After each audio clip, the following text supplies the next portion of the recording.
Great. This is going to be a visual representation of limiting reactant. So this is a PhET simulation under chemistry. And then the next thing you would choose would be reactants, products, and leftovers. That's what you see down here in the bottom corner.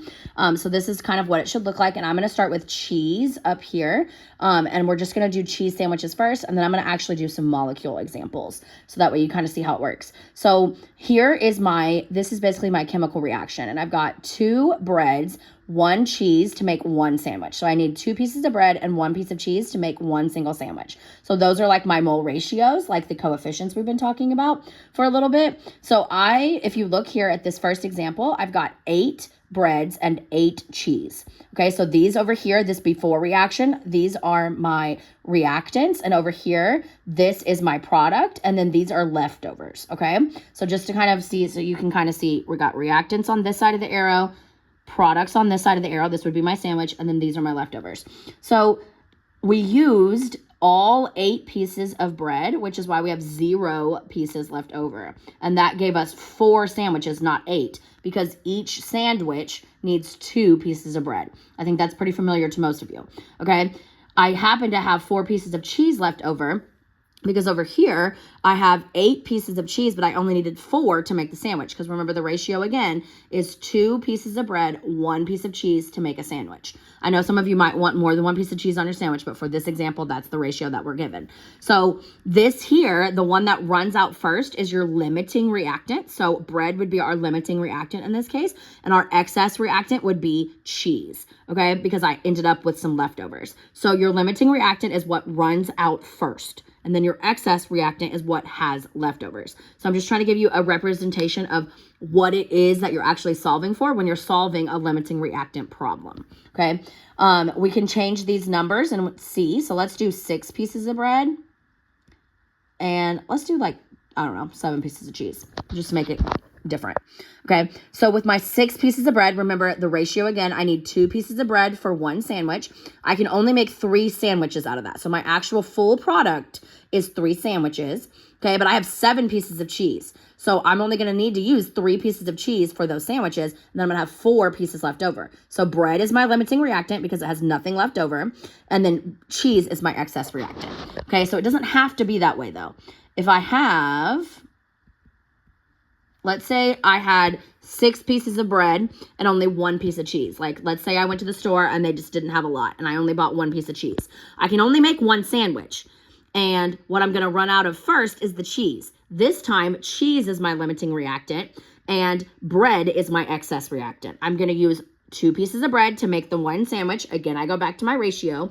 Then I'm going to have 4 pieces left over from the 6 that I started with. So you can't assume that just because the limiting reactant is cheese in one example, that it's always going to be cheese. It really depends on your starting amounts. And that's what this is trying to show you. So if I had, let's say I had 8 pieces of bread, but still only 1 piece of cheese, I can only make 1 sandwich still because I'm going to run out of cheese. Cheese is my limiting reactant. I would have 6 pieces of bread left over.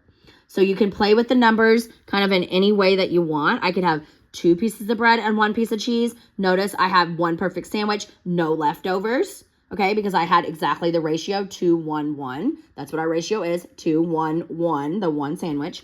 But if you start adding more, if I had 3 pieces of bread, I'm going to have 1 sandwich that gets made with my 1 piece of cheese and my 2 pieces of bread, and then I'm going to have 1 piece of bread left over. So cheese would be my limiting reactant, bread would be my excess reactant, okay? Let's look at meat and cheese. So same concept, the ratio is 2 pieces of bread, 1 piece of meat, 1 piece of cheese to make 1 sandwich, okay? So right now I can't make anything because I've got nothing for all of them. So I'm going to increase, I'm just going to do random amounts. I'm going to do 3 there, I'm going to do 2 there, and I'm going to do 4 here. Just random amounts. Okay, so let's say I had 3 pieces of bread left in my loaf, 2 pieces of meat left in the little bag, and 4 pieces of cheese.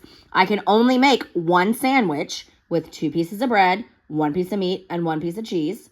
Okay, because I don't have enough bread to make another sandwich, right? So here, this is a case where I have 1 piece of bread left over, 1 piece of meat left over, and 3 pieces of cheese left over. So my meat and my bread are my limiting reactant because they had the least amount left over.